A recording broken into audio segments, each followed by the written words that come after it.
Hello and welcome everybody into another edition of the Solar Panel, whether you're watching live on YouTube or Facebook, listening to the podcast. You know, it's all, can we start the show over? Yeah, let's do that. Yeah, let's. Hi everyone, Tim Kitra from NBA Jam and NFL Blitz. Tonight's matchup on the Solar Panel, Espo versus the Silver Fox versus Carmel Thunder. Ahoy, ahoy! Oh, it's a new look. Yeah. We might as well change this background too, huh? There we go. Hey.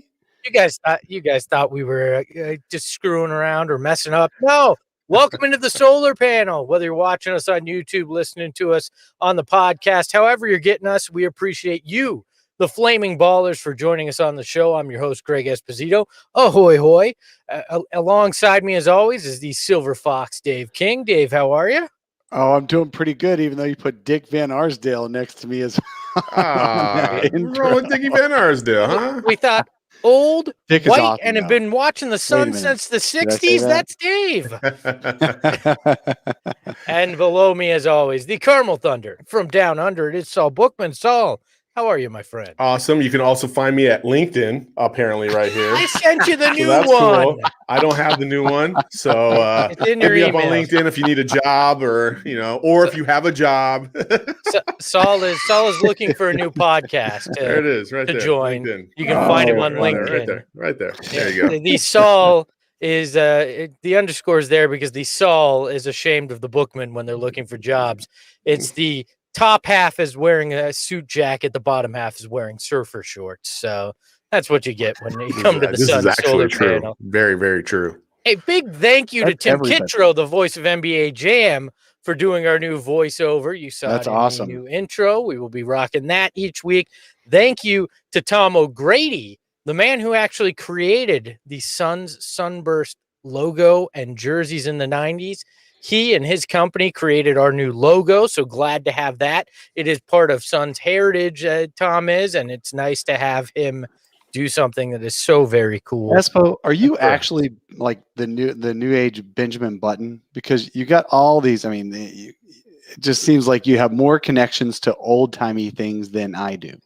Oh, when you love things, you love things. And I've loved the Phoenix Suns for a very long time, but I am super excited. We have a very special show on tap, and we're not going to wait. We're not going to dilly-dally to give Dave a phrase that he understands from his age I got range. that one. We're going to get home. right into it as we have a very special guest. He is Phoenix Suns guard Langston Galloway. Let's bring him on. Langston, thanks so much for joining us on the program today.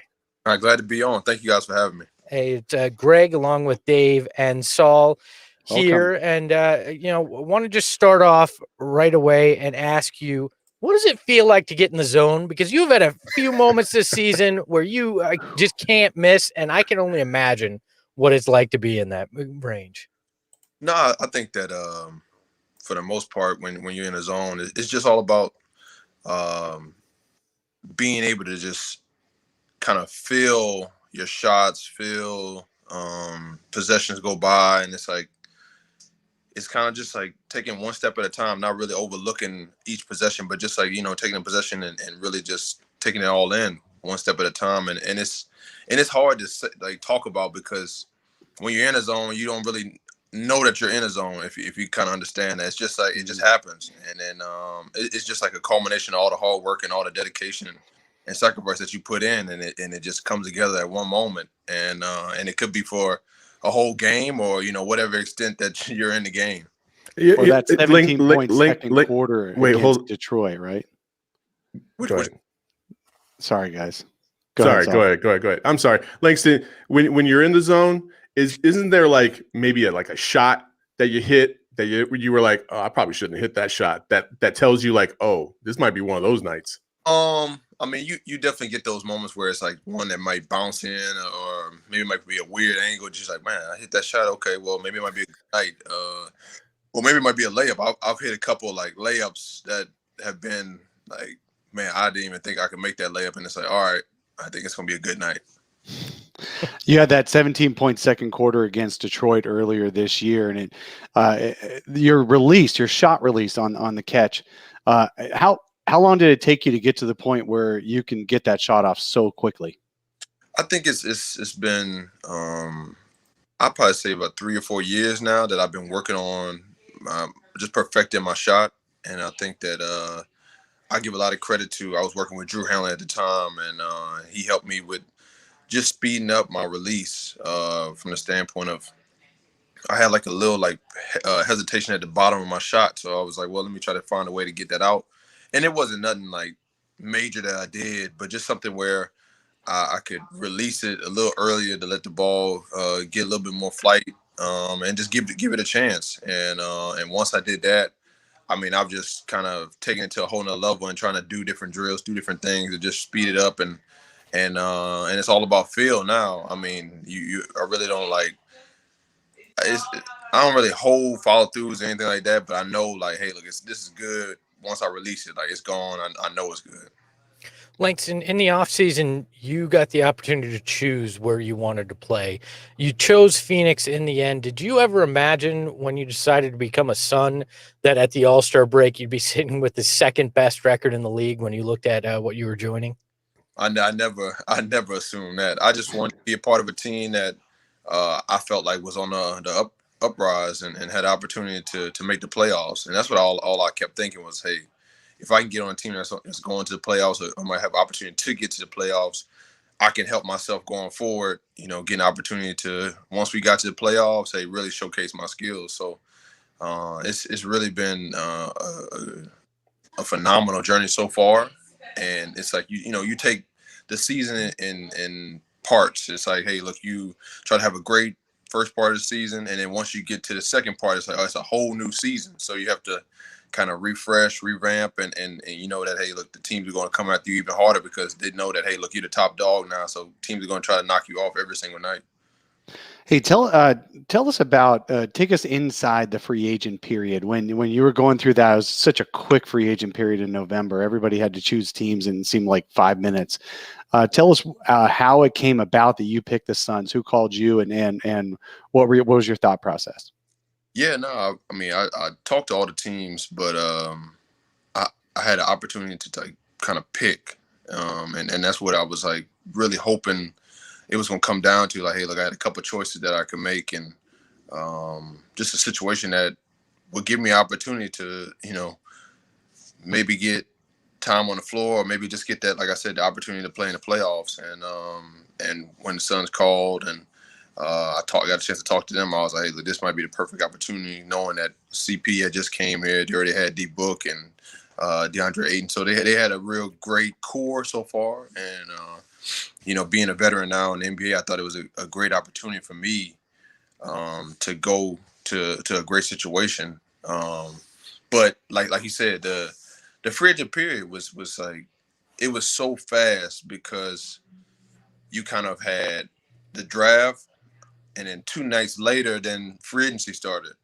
And then you went from free agency starting to the signing period, I think was like 24 hours or maybe 48 hours right after that. So it's like everything was like bang, bang, bang. And it's like you had to knock it all out within a couple of days. And it was hard. It was hard for, I mean, I can only imagine there's a lot of guys that are still out there right now that are still trying to get a job. And it's like, yeah, it was very limited on who they were signing, or teams were signing, and also like management saying, hey, look, we're going to take 14, 15 guys when you have a whole COVID season that nobody knows what's going to happen this season. Like nobody knows if this season going to finish or not. So it was a lot of unknowns for sure. And see here, I thought it was my text the week before free agency started while you wound up here in Phoenix, Langston. Oh, look at this. That's this guy freaking name dropping already. Here we go.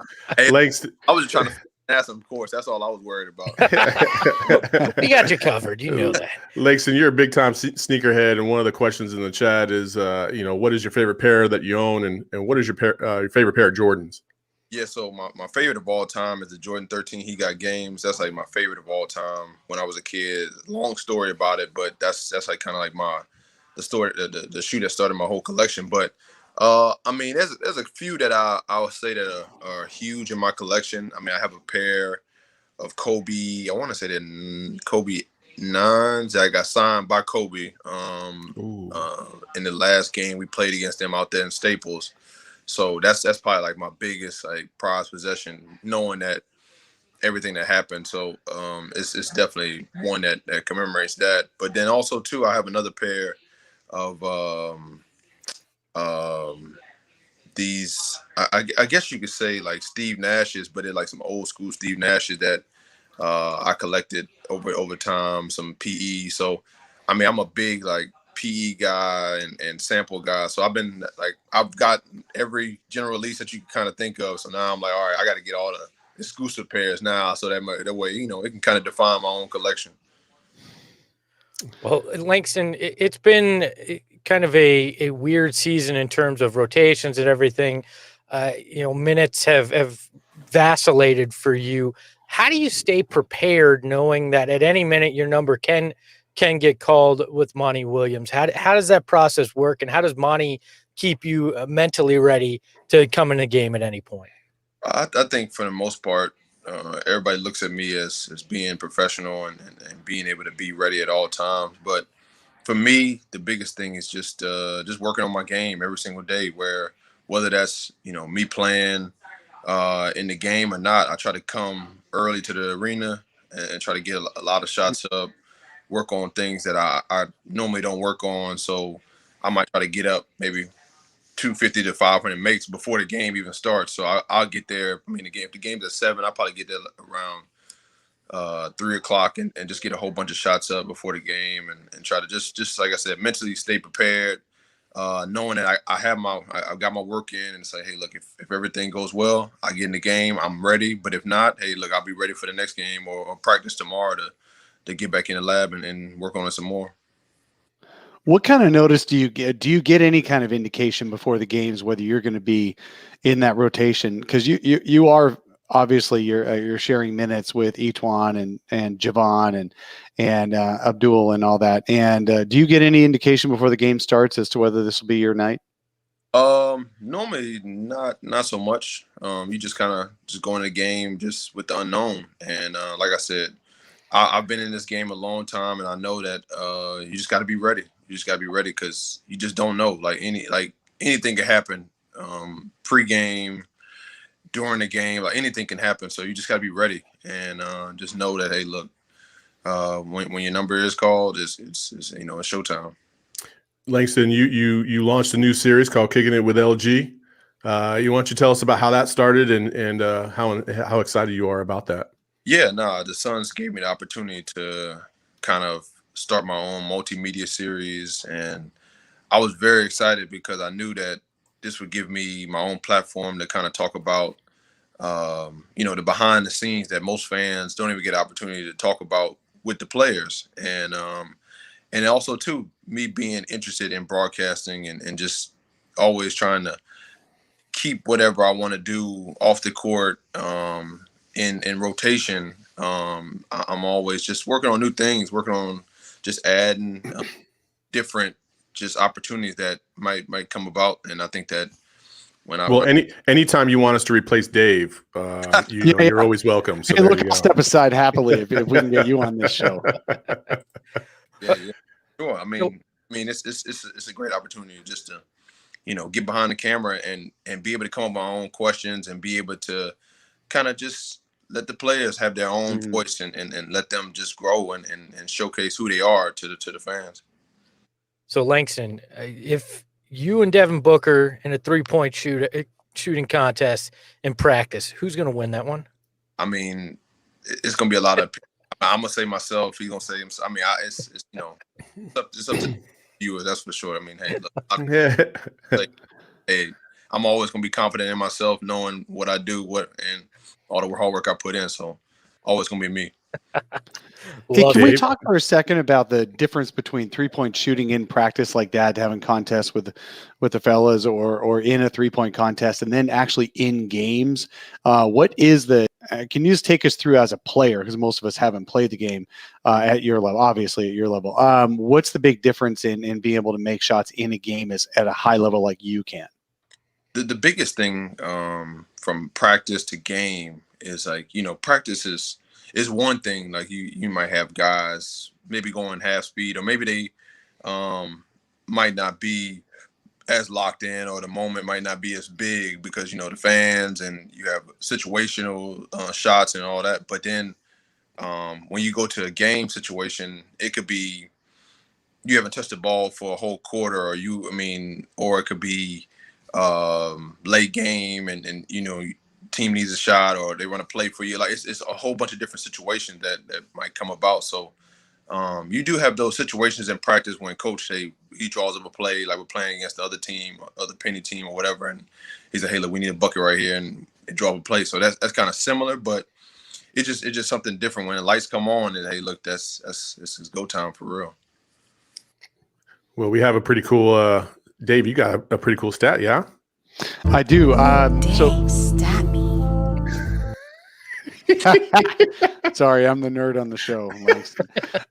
Yeah. So when I was looking at things this week, I realized that you are basically having a career year shooting, your highest 3-point shooting percentage, highest effective field goal, true shooting, all that stuff, all those analysis stats, but your lowest minutes per game. So are they related to each other at all? Do you feel like this is your best year?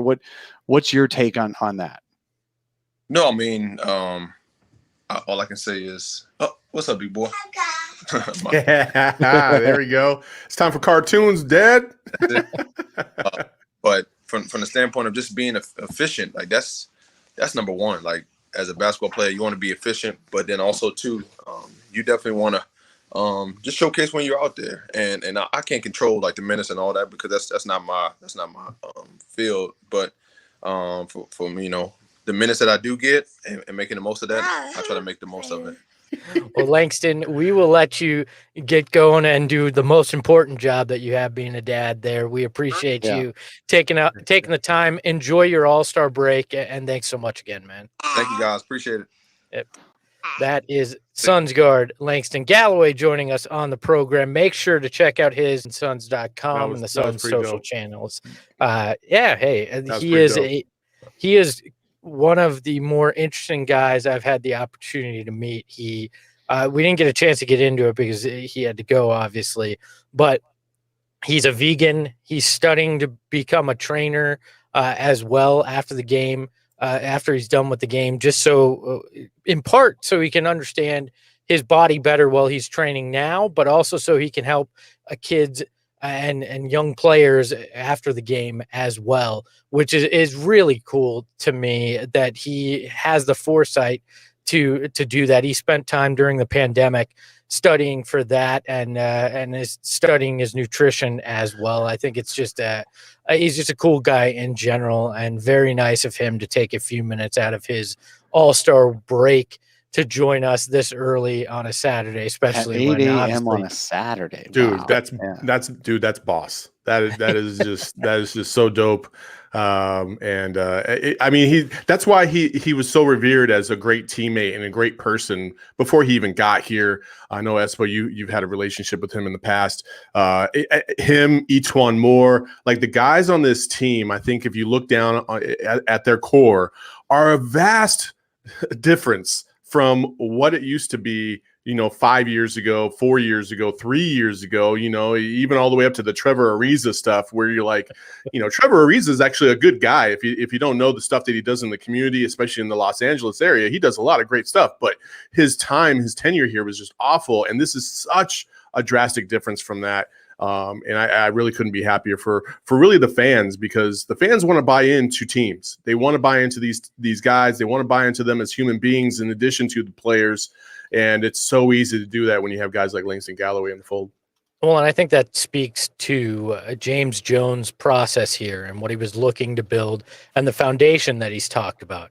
Guys like Langston Galloway are how you build that foundation. Chris Paul is great, and it's fantastic to have him. Obviously, he changes the way you play, but you change the locker room with guys like Langston. His approach, obviously, very, very humble in terms of talking about the minutes there and just being ready, and the process and effort he puts in to make sure when he's called upon, he's efficient. One thing he seemed very confused by was Stat Me Dave, the video. He laughed though. He did laugh. He did. I'm glad we threw that at an NBA player. Yeah, Man, I'm sure I'm gonna Jesus. text. What in the world was that? Oh yeah, you got to have fun, right? I mean, all the Yeah. questions that we were asking, sometimes you're like, what's it feel like to shoot a basketball there, Langston? Like sometimes you just got to mix it up a little bit. Oh, I That love. was great. I really did want to get to the vegan question. I'm kind of disappointed we didn't get to that because me being a chub, I really want to know how I can eat better in my life, and it would have been nice to hear that from him. You can learn how to be a vegan from a non-NBA player. You realize that, right? No, yeah, I know, but I don't talk. I don't know a lot of vegans, and I don't talk to a lot of vegans. So to have one on here, Espo, would have been nice. How do you know I'm not a vegan? How do you know I'm not a vegan? Wow. That's exactly the response I expected. You look like you're a meatin. How many plants and vegetables would I have to eat to look like this as a vegan? Would be the question that Langston would break Langston. There is. Look, I do have a family member who, and I won't say who, but is not small and is a vegan because as a vegan you can still eat a lot of pasta. Isn't that right? Or am I thinking vegetarian? No, vegan. You can still eat pasta like crazy. There's egg in pasta. Egg in pasta. So pasta. Some pastas don't have egg, I believe, though. Yeah. So maybe I'm thinking of it. I don't know, but this vegetarians can eat pasta. Healthy lifestyle, but they eat a bowl of pasta every night. So Buck Dog in the chat says Espo eats vegans. And that would be more likely, I guess. But so thank you again to Langston Galloway. Librarian in the chat says that apparently he's a vegan. He said, "Call me anytime," or he just really likes you. One of those two. Thank you again to Langston Galloway for joining us on the program. Yeah, I apologize to anybody that was looking for dietary tips that we didn't get into. I got to give Monty and James. I don't know who comes first on the recruiting guys or knowing which guys to sign, but when you've got guys like Langston Galloway, Etwan Moore, those guys at the end of your bench who know they're not going to necessarily get minutes that night, they're ready to come in anytime. Ready to also sit out the game anytime, knowing that this is what they signed up for, and they don't gripe about it halfway through the season. That's pretty incredible. I think those guys did a great job. I didn't want to tell Langston. Langston, back when I was in my day, I hit a shot one time when I was in this. I didn't want to do that, so I just asked him the question. So you didn't want to lie to him? I didn't want to name drop like Espo did. Yeah. I wonder how he got on the show. Was it my text? No. So I reached out to Langston because he's on my phone. I'll happily not get any guests moving forward if you'd like us to do that. No, we want all the guests. We are good. We're good. There we go. Let's shift gears. Again, watch Kicking It with LG on the Suns channels. Yeah. We appreciate Langston Galloway joining us on the program. Let's shift gears. All-Star Weekend is this weekend. Obviously, no All-Star Saturday night because we were in whatever this weird world we've been living in for a year is, but there will be All-Star Sunday, which is jam-packed with everything you expect in an All-Star Weekend in a much smaller time frame. You will get the skills competition, which CP3 will be in, the All-Star game, and then a dunk competition at halftime, 3-point competition before the game. But I'm obviously burying the lead here. Devin Booker, after banging knees in his final first half of the season appearance, will not play in the All-Star game or participate in the 3-point shootout. Sounds like there's nothing serious with the knee, just some swelling due to the fact that, he slammed knees into another human being against the Warriors, and that hurts. So he won't be in the game. Is this a huge loss for Devin Booker and the Suns, or is this one of those things you go, hey, nice to be named, but actually probably better that he doesn't put any additional wear and tear on himself? I think it's not a big loss right now in the season. Absolutely. The only time it's a big loss is if he missed the playoffs. These guys are poised for the playoffs. They do have depth at guard. They have a lot of depth at guard. They can afford to miss a week or so or a few games of Devin Booker. They did earlier this season. They can do it again. Chris Paul just steps up. You've got obviously Langston Galloway ready to come in, Abdul Nader ready to come in, Etuan Moore, all these guys. There is some playable depth for the middle part of the season if Booker sits out a little bit. Obviously, this is the best time he could possibly have that issue.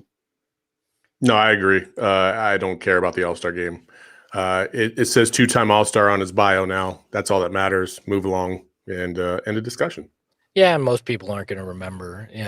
When they look back at his career, they're not going to remember, oh, yeah, that was the All-Star game he didn't participate in, because hopefully it'll be a lot more than, 2 times in the All-Star game. Hopefully that'll be one of 7, 8, 9, 10 opportunities to be in the All-Star game. Where I am disappointed, he was poised to get more time, I think, anyway, because he was, second or third picked on, hey, good morning, Saul. Yes. He was the second or third Sorry. That wasn't a knock on you, Dave. It's been every time. It's always when I'm talking. I get it. He knows he's got a long time to do it before he has to speak again. The hamster's in there. It's just the wheel's not spinning. So no, it's fine. It's fine.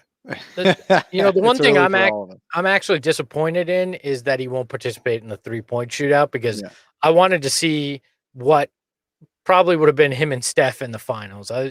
Just thinking, trying to project forward a little bit, but that would have been a heck of a contest, and it would have been interesting to see how much effort these guys put in, because they all have to play in the game right after too. So it would have been really interesting, Dave. To your point, KD did pick him third overall, I think, out of the reserves. Before LeBron could. LeBron was reportedly a little frustrated on that one, so that's good.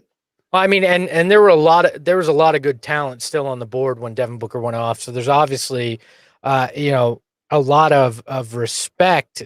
How about those 2 Jazz players being the last kids on the playground to get picked? Especially when LeBron said he needed some size and Gobert's sitting there and he didn't take Gobert. Well, and then LeBron afterwards even doubled down on it, saying, dude, we never picked the Jazz in 2K either. Well, yeah, and everybody's like, well, NBA Jam, Stockton Malone. I'm like, LeBron wasn't playing early old school NBA Jam. Let's be honest. LeBron is not likely a big fan of that, I'm guessing. He's right on that cusp of the age. You don't know. He's 35. I mean, how old are you, Espo? I'm 37, pushing 38. See, he's not that far off. Right on that cusp. He still wasn't playing with the Jazz, because none of us really actually did. He had cooler things to do, like playing basketball and being popular. Didn't even have to finish that. He just had cooler things to do. Yeah, that is true. Yeah. This is true. So do you guys think that that's some validation for Devin simply being picked that early in this player draft? Because I think it shows where the media, some fans may severely underrate this guy. The players obviously don't. They take him seriously. The players have always. I'm sorry, Saul. No, go ahead, Dave. Go ahead. The players have always taken Devin Booker seriously. When he was 19 years old, 18 years old, I used to track, obviously, for the website brightsideofthesun.com. I used to track all the times a star player said that he was next. He was next. He was coming. He was the next great shooting guard. You got D Wade. You had LeBron early on. You had several others, stars at the time, saying, I can't believe that was 4 years ago that they were saying that. He's been loved the entire time he's been in the NBA, respected by the players. And it's just the media wants to categorize, the wins and losses, and players don't worry about that stuff. Well, they do worry about that stuff, but they don't judge a player. As far as that's what I mean. So. It's like you can go to any rec center and see like some dude is balling his out of his mind, but the team around him is just garbage. You know what I mean? And that's exactly what Booker's had to deal with for a large portion of his career, is just a bunch of dudes that don't really know how to play. And so you can still, game recognizes game, right? That's what they say all the time. That's exactly what it is. And I'm glad he's getting the respect that he deserves. He's always had that respect within the player circles. And once the coaches pull their head out of their maybe they'll start to recognize that he's a legit player, and they need – anytime you have to game plan around somebody, he's automatically somebody to be paying attention to, period. Like there's been clips lately of Devin Booker, like video breakdowns where Devin Booker literally draws all 5 guys on the defense to him. Like you don't just do that for normal guys. You just don't. Look, I don't need the coaches to take their heads out of the backside. That's fine. I need the refs too. That'd be nice. Or the national media who thinks he's ready to leave Phoenix to go to New York at the drop of a hat. You all can shut up too. Hey, well, how about one of our friend podcasters, Darth Voida? He actually, sorry, it was Fanning the Flames. It was those guys on Fanning the Flames. Anyway, what they did is they looked up the Suns' record against certain referees, and that Justin Van Dyne, who kicked Booker out of the game the other night, the Suns have a 20% winning percentage in games that he refs. Yeah, well, they lose 4 out of 5 games. They won the Lakers one, and that's all that matters, even without Book. So there you go, buddy. Swallow the whistle next time is all I have to say, because Tim Donaghy looking ass. Let's talk for a second about this Booker to the Knicks BS. Look, first of all, I didn't even see this. This is how useless this is. Go ahead. There was two useless. ESPN shows that brought it up, 2 radio shows. Guess why? Why? Because the Knicks get ratings and trades get ratings. And so that's what they do. They predict all these trades and signings to the Lakers, the Knicks, the biggest markets. That's what they do. That's their job. They're paid to do that. They're told to come in and say, "Hey, come up with something for our biggest clickers." You know, and that's it. And that's a great point, Dave. It's time to move to our news segment. Trade time. Let's pick. No, I'm just kidding. I was like, what? I don't have a graphic for that. Espo. We're gonna start making fake trades. You really had me scrambling. I clicked on I was looking at the graphics. I was like, what the hell? Look, the thing with the ESPN stuff is it's so damn lazy too. They're like, well, his former agent is now heading up the Knicks, and he met Worldwide West once. So, and New York is New York, so it all adds up because, Devin Booker can't be happy in Phoenix. His former agent now runs the Knicks and blah, blah, blah, blah, blah. So, Herbie, look, Booker doesn't want to go. What's that? I said, Herbie, I 1,000% agree. He says respectfully, why waste the time on this? Why waste the time? All right. I agree. Let's shift back to the AllStar game. The Suns should trade their best player in the middle of their best season in 10 years to the Knicks. Yeah. Okay. Move along. For the Statue of Liberty and some pizza. I might consider that, the pizza part, because, I'm not a vegan, we've established. All-Star Weekend, last topic there, though. CP3, obviously still playing. He'll be playing in the game. He'll be taking part in the skills competition as well. So we'll start with you, but I want to know, is there a better chance that CP3 wins All-Star Game MVP or wins a skill competition? Skills competition. I mean, CP3 would have to drop 30 in the game, and he's not going to play long enough for that. Yeah. So, yeah, definitely a skills competition. I totally agree. I think MVP chance if he gets off some pretty lobs to a few guys and comes MVP chance from who? There's gonna be like 1,000 people there. I said chance, not chance. Like he has a chance to win MVP, not fans will chant MVP at him. Okay, maybe Suns fans will this season at the arena. All 3,000 of them. Well, hey, things are starting to open up a little bit more and more. You saw the news yesterday. Maybe 5,000. I heard they may be moving up to 5,000. Sell out crowds by the end of the season. Baby. Our esteemed governor has just issued an executive order not to limit congregations and stuff like that. So restaurants, all that. There's no more space limitations. Let's go, baby. Forward. So come join me in the walk-in closet next weekend, guys. Here we go. With the wide angle lens. We'll do the show from here. 3 people within 3 inches of each other. It'll be an entertaining show. So any expectations before we shift from the All-Star game? Anything you want to see? I really enjoyed. Okay, well, as far as Chris Paul, I don't think he's going to do much this year. I think he's beyond all that stuff.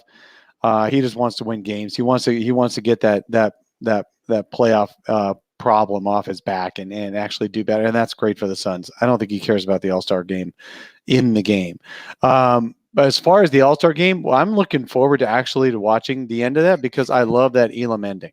Last year, they did that, the first team to 24 points or something like that in the fourth quarter. or I forget exactly how it works, but basically it was a race to score rather than a race to finish with the most points. And it was just so fun at the end, so fun to watch. And so I'm looking forward to that at the end of the All-Star game this year. Yeah, it's like after the fourth quarter or something like that. Then they say like the first team to like 124 or something like that, and then they play until they get. They add 20. It's basically like Okay. it's basically like pickup basketball at that Yeah. point in the rec. So They loved add it. 24 points to whoever's leading, and whichever Yeah. team gets to that point Yeah. total is the winner. That- So- And in an That's All-Star actually- game, that could be either team. That's what made it so fun. For sure, and that's what I love about the basketball tournament TBT. That's who started the Elam ending, and there's just a great idea for the NBA to pick that up and run with it, because it's funner to watch that, because you're like, there is no time, there's no clock, it's just basketball. Just a race to score, and that is absolutely perfect for an All-Star game. It's just one thing ideal. One thing I'm hoping for from the All-Star game, because they had to move it from Indy to Atlanta, there's some discussion about what the uniforms will be and everything. We know I'm a uniform nerd. LeBron and Warner Brothers leaks the Toon Squad photos earlier this week. Do we see some corporate tie-in where we get Toon Squad, Team LeBron versus Monstars KD, and they wear those uniforms? Maybe that would be cool. Isn't TNT a Warner company? It is. Well, there you go. That's there you what go. I think that would be one of the most talked about things of the season, because people like nerdy stuff like that. So that's what I'm hoping to see at the All-Star game. Shout out to Flaming Baller Blaze Megatron in the chat, who says Statue of Liberty has good length, but French bigs are kind of soft. Yes, that's why we wouldn't trade Devin Booker for the Statue of Liberty. I don't think she'd beat out DA for playing time at center. So good analysis from the chat, as always. Dave, next topic has a lot to do with you. And no, we're not talking about your relationships. We're going to talk about an article that you put on that site that you mentioned earlier, rightsideofthesun.com. Read it if you choose to have more of Dave in your life. Another talented writer. If you like to read as well as watch and listen, yes. If you want more Dave in your life or talented writers, you can head over to brightsideofthesun.com. You had a great piece over there talking about, is this team as good or better than the 7 seconds or less team? I reacted to the tweet before I actually read through like 99% of people. So I want to give you an opportunity to explain yourself and defend it before you're eviscerated by Saul and I if we don't agree. So okay. So first of all, when I write a story, I don't actually know how it's going to turn out. I like doing the research. I like walking through it. No, seriously. If you come in with a conclusion already, then you're biased and you're blind. So I'd rather let the story tell itself, and then and then also let the readers come to their own conclusions after sharing the information. Is this obviously no one wants this team or thinks this team should be better than the SSOL teams, because those teams made it to conference finals and almost made it to the finals and all that. And this Suns team, all they've done is played half a season. But if you look at the makeup of the teams, and I'm not saying this team could be better than the 07 team on paper. No. But how about that 06 team where Steve Nash is the defending MVP? Absolutely. But really, Steve Nash is a multi-time All-Star, just like Chris Paul. He's got a high-scoring wingman. There was Amari Stoudemire. Now it's Devin Booker. You've got a very deep team. You got a lot of playable players on that team, and they exceeded expectations. They won 54 games out of 82. They made it to the conference finals because they knew how they were playing. They knew what they were doing in the game. And actually that team was trying to win it was always with Mike D'Antoni. It was, hey, we're going to win a different way. We're going to win in the playoffs by playing offense, not defense. So that team actually did pretty well, but they ended up losing because they couldn't play enough defense and they didn't quite have enough depth. And then you've got the 09-10 team. That team, again, you've got an aging multi-time All-Star in Steve Nash. The Suns have an aging multi-time All-Star in Chris Paul. You've got Amari still at the top of his game. You've got a lot of depth. And remember, that team had the 5-man bench that was just so fun with Goran, Channing, Jared Dudley, Lou Amundsen. Who doesn't remember Lou Amundsen running around and scrapping for loose Ponytail, balls and all baby. that, and the ponytail and all that. And I'm forgetting one person off that bench. But anyway, yeah, you had that great bench that Goran. would come in. Did I not say Goran yet? Yeah, No. absolutely. He did- You got he the did young say Goran. Oh, lefty. did you? Okay. No, I'm just trying to. Leandro Barbosa. Beep beep. Yeah, you've got that 5-man that they would finish out games sometimes and win in the fourth quarter, and let Steve Nash and Amari and all those guys watch with the towels on and their sweats on and cheering from the side, just like this team. So there are similarities to a couple of those SSOL teams. That's what I was trying to say. Look, though, do we count that 09-10 team as a 7 seconds or less because we're post D'Antoni, we're post the Marion years and the Shaq experiment, and But it was still the same that. formula. It still had Amari and Steve Nash, and But it D'Antoni was still offense first. D'Antoni wasn't the head coach. It was Gentry, and it was, you had Grant Hill in the fold and a couple oldies. Like, that wasn't a 7 seconds or less Suns team. Look, that's a Well, I'm let's splitting hairs there. set 7 seconds or less off to the side for a second and just say that was the last conference finals team that the Suns had. Yeah. Could this team beat that team?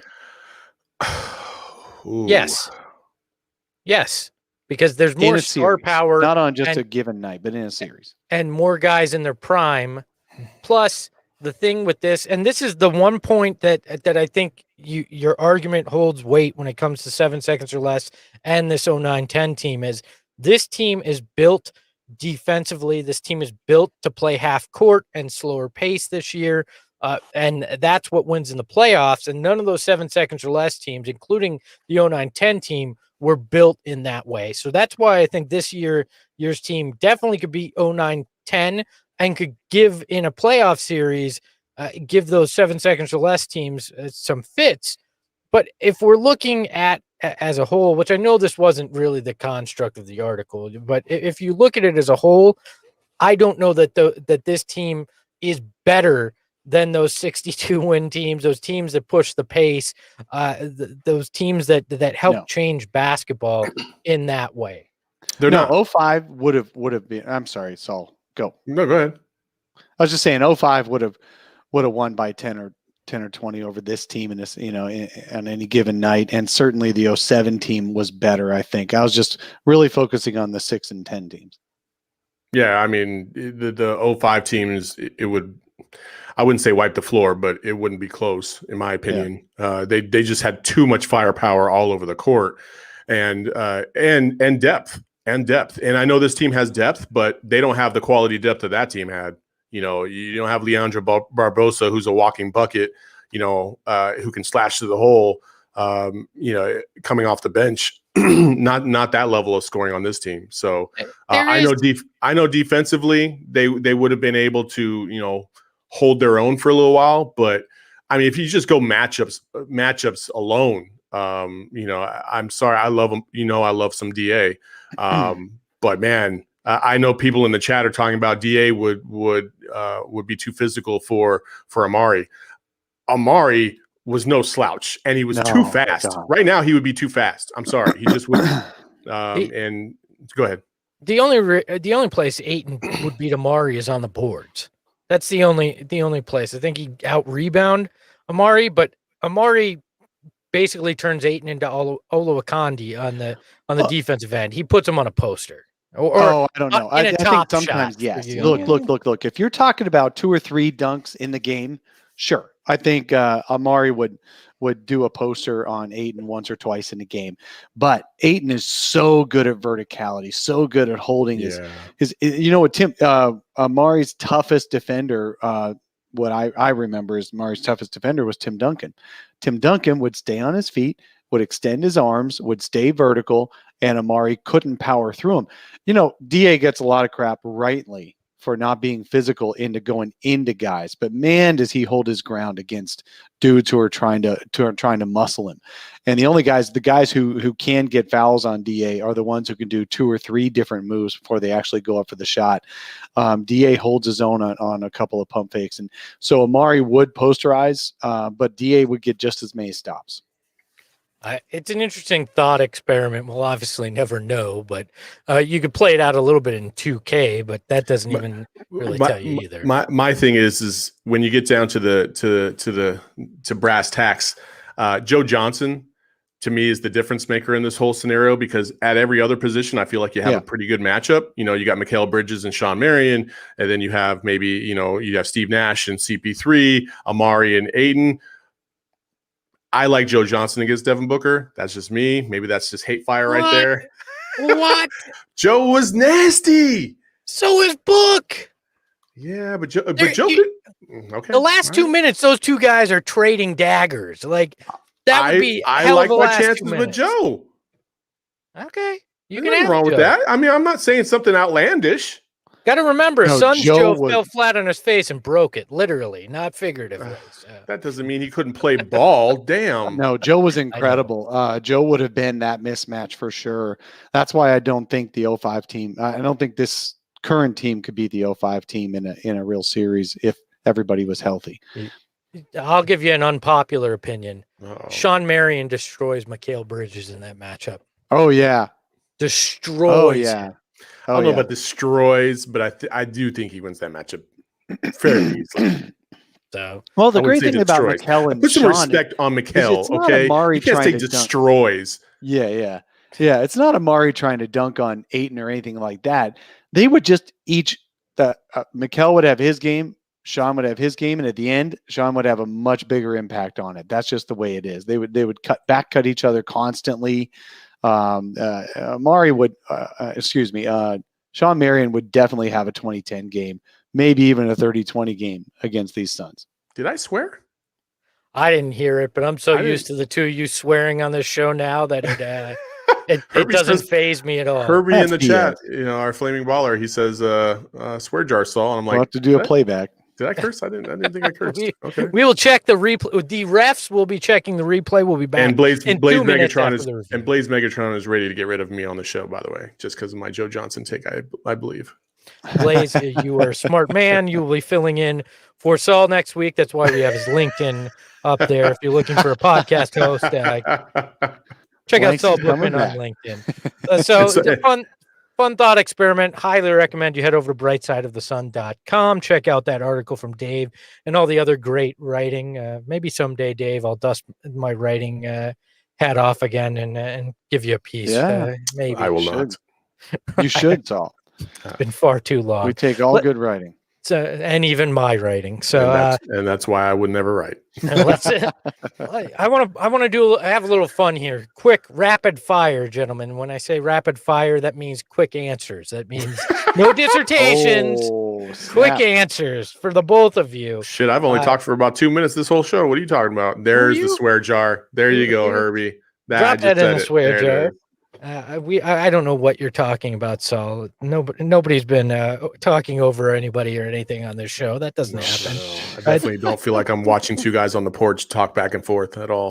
Time for a little this or that. I'm just going to ignore you, Saul, which is the usual. This or that. The premise is simple. I give you two topics. You tell me which one you would actually prefer. Not that complicated here. So the first one, which means more, being named an All-Star or having a 2K rating above 90? Oh, you want me to go first? Yeah. Dave saw somebody. Saul, you go first. All right. Being an All-Star. Dave? Man, if I'm an NBA player, being an All-Star, absolutely. But I tell you what, every freaking August, these guys get up in arms about their new 2K rating.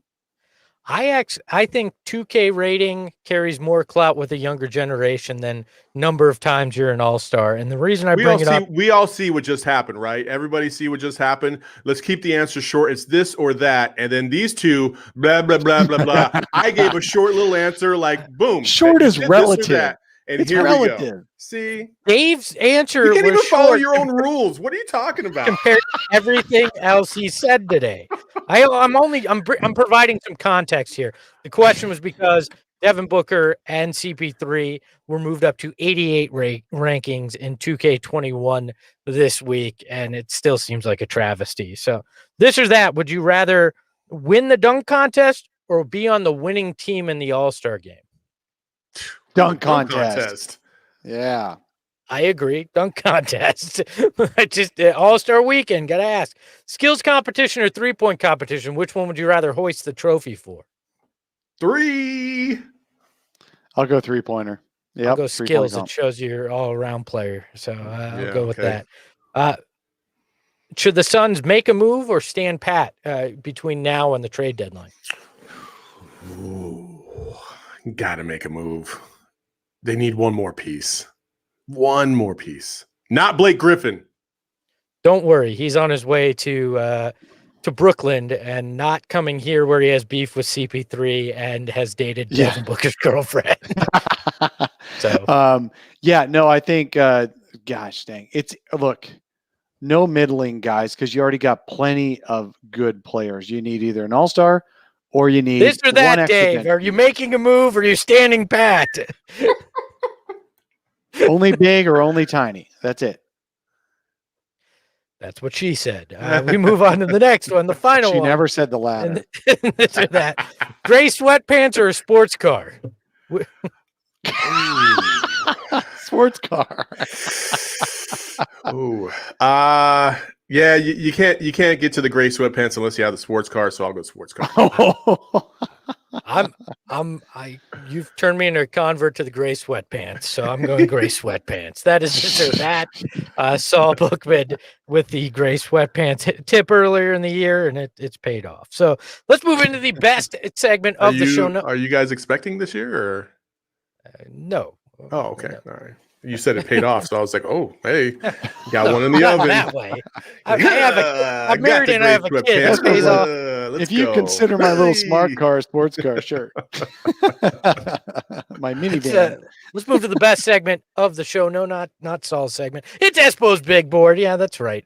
I actually was not lazy, and I put one together this weekend, and it is an all-star theme to keep with the this or that questions. It's the top 5 worst Suns dunk contest participants. If you were to put these guys in a dunk contest, people would go, why the hell did you even bother having a dunk contest? Much like this weekend's dunk contest. So we move to number 5 on the big board. It is the Big O, Oliver Miller. I would not want to see a dunk contest involving Oliver Miller unless the hoop was 7 feet tall. We move to number. You got to play that. You got to play that clip of Devin Booker lobbing. Hey! Just zip it. Let's keep moving on. Number 4, Jared Dudley, athletic hands, not known for his ability to jump. I don't think I'd exactly go with Jared Dudley in a dunk contest. Number 3, the human victory cigar. It is Pat Burke. The human victory cigar. Not only does he look like one, so much. Not only does he look like one, he only played when they were going to win a game. Yeah. Yeah, I don't think I'd want to watch Pat Burke try to dunk at all. Number 2 on the list is Danny Shays. If you wear rec specs like that, you look like you should be launching threes in the YMCA. You want to see it rain? Let it rain. And not trying to dunk. And number 1 on the list, Saul hit it. You would not want to see this guy. One Espo taking lobs from Devin Booker in an NBA dunk contest. This is the opposite of the Rocky IV montage right here. Look, if this is a 7-foot hoop and I still wouldn't put myself in a dunk contest, that is the top 5 worst Suns dunk contest participants. Me being number 1. I gotta admit, every time I see it, I like it more and more. I think you held your own pretty well. Look at that. You play anything enough and you'll win somebody over, and that somebody is Dave King. So that is Espo's big board. We'll bring it back next week.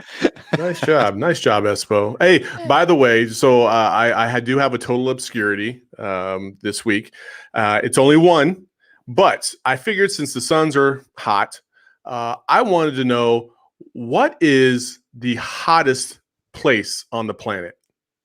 The hottest place on the planet, Death Valley. Devin Booker's. No, just kidding. No, it's actually this place has been recorded as having 136 degree temperature. Death Valley? Nope. This is La Azizia, Libya. And it has water too. And it has water too. Isn't that crazy? Yes. Yeah. Says a Phoenician. Yes, that is crazy. There you go. I love that Dave went Death Valley like a minute and a half after I said Death Valley, as if it was some.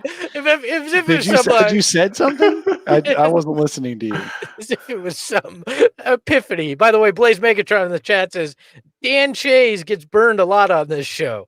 It's because I'm the one guy that remembers Danny Shays. That's why. So that you just have one total obscurity. That was just one.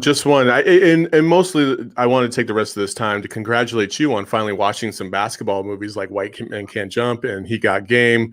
I know you watched He Got Game because Langston Galloway was on, and I didn't realize that until he was talking about how he had the He Got Games. And so, I just, congratulations. Are you going to watch Hoosiers next? Or look, I watched He Got Game because you suggested. I had no clue that Langston was actually going to bring it up right after we talked about it in the pre-show meeting. Yes, I showed up to the pre-show meeting, everybody. Yes. For those of you wondering. Because I told him to. Yeah. And when Saul tells me to do something, I'm going to do it for him. No, look. Wow. You need to tell him every Saturday then, Saul. He Got Game was a much better film than White Man Can Jump in my mind. Had a story. I enjoyed it. Denzel actually believable as a basketball player. He played in junior college for PJ Carlissimo. Like, I actually believed that he was a basketball player. Ray Allen, obviously, I believe was a basketball player too. And Rick Fox, being the Playboy guy at a college campus, totally bought that as well. So it was believable to me. Didn't it look like that was probably North Carolina that he was walking through the halls of? I mean, he really did sell that a little too well. Hey, you're going to meet the assistant coaches. I was like, man, I didn't have assistant coaches like that in college. I wish I did. The best double team Ray Allen ever faced. But anyways, look, I enjoyed the movie. I had two problems with it, right? Two problems. Bug Dog in the chat. I feel like your parent, you disappoint me more each week. I think Buck Dog's actually my dad. My dad's hiding behind the name Buck Dog and reminding me how disappointed he is. Well, can you imagine on his deathbed, he's going to reveal, I was always Buck Dog. At least he's supporting me financially through this show. $1 at a time, like Buck Dog is paying. $1. Look, I had two problems with He Got Game, right? And I get why it was this way, but the names of the colleges, Big State and then Tech U, like, come on, you couldn't put a little more effort in some fake colleges? Like, you couldn't go on to North Arizona Texas State Southern. University, or what was that? You mean like Arizona State University? Oh, no, even that's too fake for me. Tempe Normal, I would have bought, but look, like that was.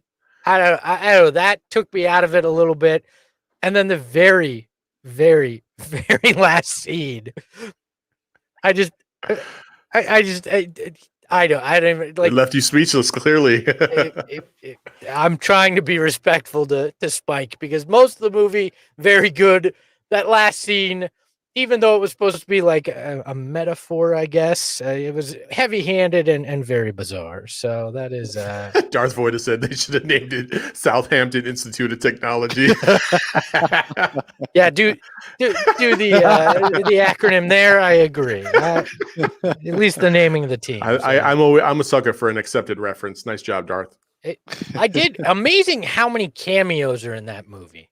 Yeah. Like they got Jordan to say He Got Game, which there's always one time when you name a movie, when you name drop the movie in a film, and when Michael Jordan's the guy name dropping it for you, you are forgiven for saying the name of the film in the movie. By the way, this is a completely off topic, but Coming to America Part 2 came out yesterday, and I watched the original because my fiance hadn't watched it in forever, and she forgot the whole movie apparently. So I can't believe how many cameos are in that movie. Like, you got Cuba Gooding Jr. just sitting in the barbershop, doesn't even have a word in the scene.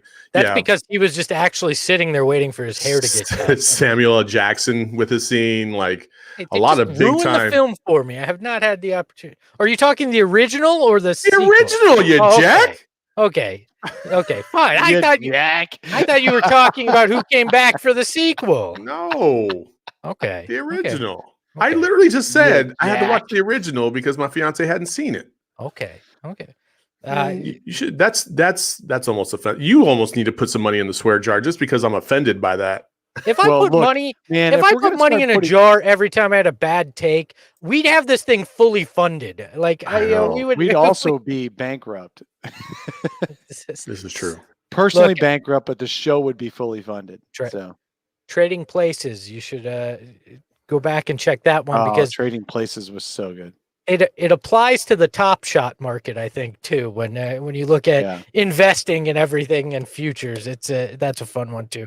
Enough digressing about movies. Any final thoughts from the episode? Anything that you want to get off your chest before we go? Dave, why don't you start? Oh, final thoughts. Look, I can't wait to watch the second half of this season for the Suns, man. This team is legit, and it's really fun to actually be able to watch a legit team, not just a God, I hope they make the playoffs team. No, I totally agree. It's going to be very interesting. They have a brutal schedule. They have a couple points in the schedule that are kind of brutal, especially the East Coast swing that they have. I'm just very interested to see how this team really. I think we're going to learn so much about this team in maybe the next month and a half, and we'll really be able to either cement our feelings about their chances in the West, or we're just going to be happy with whatever the results are going to be in the playoffs. I hope it's the former, and it's going to be fun to watch. I think no matter what. the difference is CP3. He's not going to let this team lose their focus. I think a young team without a CP3 leading them would possibly crumble a little bit under the second half of the season pressure, but I don't think CP is going to let them do it. My thought, the biggest storyline over the next 2 weeks is how many guys followed protocol during this All-Star break and how many didn't, because that could severely impact the way things play out in the 2 weeks back from break for teams across the NBA. And I think could be a storyline that in a tightly packed Western Conference could have an impact on where teams finish. Especially considering a lot of states are starting to loosen restrictions. Yeah. Man, it could get really ugly really quick, or maybe we're on the downside of this whole thing, and I hope that's the case. It'll be an interesting wrinkle in a season that has had a lot of them.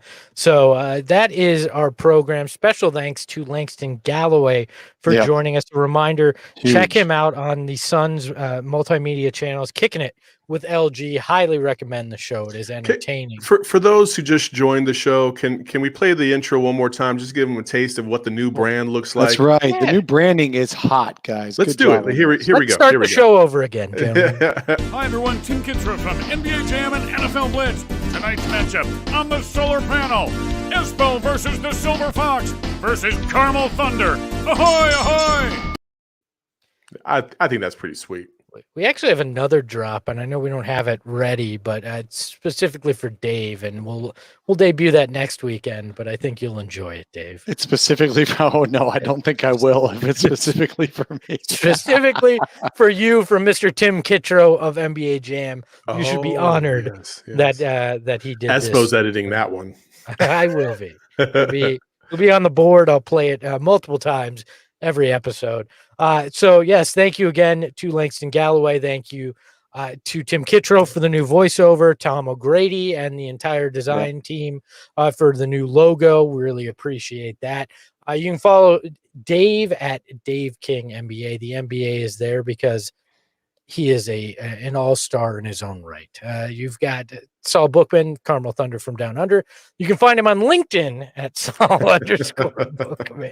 He is just love Langston Galloway's reaction to the stat me, Dave. Buck Dog missed it. You got to play it back, buddy. You could here Saul Bookman with the actual Twitter logo. You can find him on Twitter at Saul_Bookman. The underscore is there because when the Saul is in the zone, the Bookman's got no chance to defend him. So that's right, baby. That's the way it is. You can find me at Espo on Twitter. You can find the show on Twitter and Instagram at Sun Solar Panel. Follow us.